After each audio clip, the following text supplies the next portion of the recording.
नमस्कार शेतकरी मित्रांनो, व्यंकटेश ॲग्रोमॉल ह्या यूट्यूब चॅनलमध्ये आपले सर्वांचे स्वागत आहे। आपण आज आलेलो आहोत टोमॅटोच्या प्लॉटमध्ये।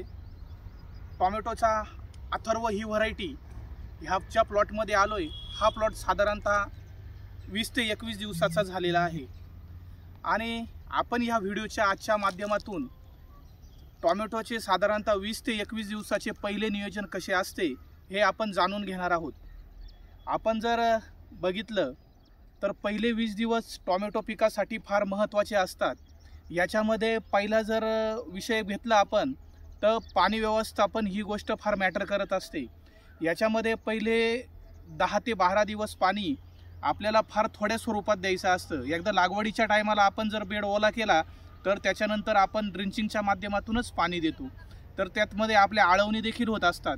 आपण ह्या प्लॉटसाठी पहिल्या 2 आळवणी केल्या। याच्यामध्ये ह्युमिक ॲसिड आणि सल्फर याची ड्रिंचिंग आपण पहिल्यांदा केली आणि त्याच्यानंतर दुसरी जी आळवणी आहे 9व्या दिवशी आपण याच्यामध्ये नॅटहॉल आणि झेलोरा याची दुसरी ड्रिंचिंग आपण केलेली आहे। आणि साधारण आपण याला पहिले 2 स्प्रे झालेले आहे। पहिल्या स्प्रेमध्ये आपण बायो 303 साप आणि DSW असं आपण फवारणी केलेली आहे। बायो 303 हे जे दमनचं कीटकनाशक आहे, अतिशय उत्कृष्ट कीटकनाशक आहे। याच्यामुळे आपल्याला लिप मायनर असेल, सकिंग पेस्ट, तुडतुडे, मावा ह्या गोष्टी ज्या येतात त्या दूर करण्यास याच्यामुळे मदत होते आणि DSW मुळे तर झाडाची शाकीय वाढ होण्यासाठी मदत होते। आणि यानंतर आपण दुसरी एक फवारणी याच्यामध्ये नीम ऑइलची घेतली। नीम ऑइल याच्यासाठी घेतलं आपण की आपल्याला उडत्या पंखाचा मावा याच्यामध्ये दिसत होता, त्याच्यासाठी आपण दुसरी फवारणी घेतली। आपण या गोष्टी सध्या मध्ये बघू शकतो, झाडाची वाढ, शाखीय वाढ आपल्याला अतिशय उत्तम पद्धतीने झालेली दिसते। जर आपण याच्यामध्ये जर बघितलं, झाड हे नुसतंच सरळ वाढलेलं आपल्याला याच्यामध्ये दिसत नाही। झाडाची शाखीय वाढ अतिशय उत्तम पद्धतीने झालेली दिसते।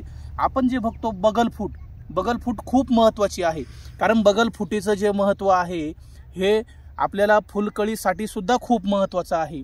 याच्यामध्ये आपल्या ह्या सध्या परिस्थितीमध्ये झाडाची उंची होणं महत्त्वाचं नाही। पहिले 20 दिवस आपल्या काही शेतकऱ्यांचं नियोजन इथेच फसतं की आपण झाडाची वाढ करत असताना नायट्रोजन जास्त देतो आणि याच्यात काय होतं, नायट्रोजन जास्त दिल्यामुळं झाडाची उंची वाढली जाते, झाडाची उंची वाढत असते पण झाडाची शाकीय वाढ होत नाही। यामध्ये आपण ह्या प्लॉटमध्ये प्रामुख्याने झाडाची उंची वाढत असताना देखील शाखीय वाढ होण्यावर देखील आपण चांगल्या पद्धतीने भर दिलेला दिसतो। आपण बघू शकता याला बगल फूट खूप चांगल्या पद्धतीने फुटलेले आहे। 1 2 3 4 5 6 खूप सुंदर अशा बगल फूट आपल्याला मिळालेले आहे। याचं गमक काय आहे, याच्यात काय सांगू शकतो आपण की आपण नायट्रोजन झाडाला दिला पण तो बॅलन्स ठेवला। नायट्रोजन कमी प्रमाणात, फॉस्फरस आणि पोटॅशची वाढ फॉस्फरस आणि पोटॅश आपण जास्त प्रमाणामध्ये झाडाला दिलेला आहे। फॉस्फरस आणि पोटॅशमुळे झालं काय, फॉस्फरसमुळे बगल फूट आपल्याला चांगल्या पद्धतीने डेव्हलप होताना दिसले। पोटॅशमुळे देखील झाडाचा स्टंप आपल्याला खूप चांगला झालेला दिसतो। मला ह्या व्हिडिओच्या माध्यमातून एक सांगणं आहे मित्रांनो की आपण पहिले 20 दिवस नायट्रोजन तर दिलाच पाहिजे, पण नायट्रोजन कमी प्रमाणामध्ये आपण ठेवणं गरजेचं आहे। कारण काय आहे, झाडाची शाखीय वाढ जास्त झाली पाहिजे, सरळ झालं नाही पाहिजे। म्हणून आपण आता याच्यामध्ये जे वॉटर सोल्युबल जे आहे आपण याला पहिल्यांदा फर्टिस कंपनीचं 9-19-19 हे वॉटर सोल्युबल आपण दिलेले आहे। आपण याच्यामध्ये जर बघितलं 9% नायट्रोजन आहे आणि 19-19 मध्ये फॉस्फरस आहे आणि 19% पोटॅश आहे। म्हणजे आपण बघू शकतो याच्यामध्ये आपण नायट्रोजन कमी प्रमाणात ठेवलाय आणि फॉस्फरस पोटॅश वाढवलाय। मग याचेच फायदे आपल्याला जास्त प्रमाणात दिसतात का, ही बगल फूट आपल्याला चांगली डेव्हलप झालेली दिसते। याच्यानंतर आपण काय केलं, फर्टिस कंपनीचीच 1144 जी ग्रेड आहे त्याच्यामध्ये देखील आपण नायट्रोजन कमी प्रमाणामध्ये ठेवला, फॉस्फरस लेवल वाढवली आणि पोटॅश लेवल सुद्धा मापात ठेवली। मग त्याचं जे गमक आहे याच्यामुळं आपल्याला जी प्लॉटची जी सद्यस्थिती दिसते आपल्याला की झाड एक सारखं आपल्याला वाढलेलं दिसतं, शाकीय वाढ चांगल्या झालेल्या दिसतात।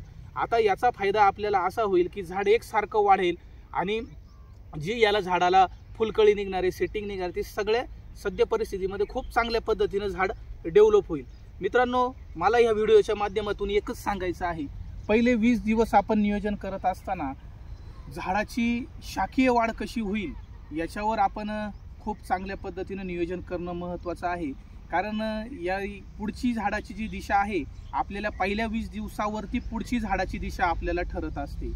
मित्रांनो, तुर्तास आपण हे पहिले 1 ते 20 दिवसाचं नियोजन जाणून घेतलेलं आहे. पुढच्या व्हिडिओमध्ये आपण नक्कीच पुढच्या 20 ते 50 दिवसाच्या पर्यंत झाडाची सद्यस्थिती काय असेल आणि आपण त्याला कशा पद्धतीनं ट्रीट केलं हे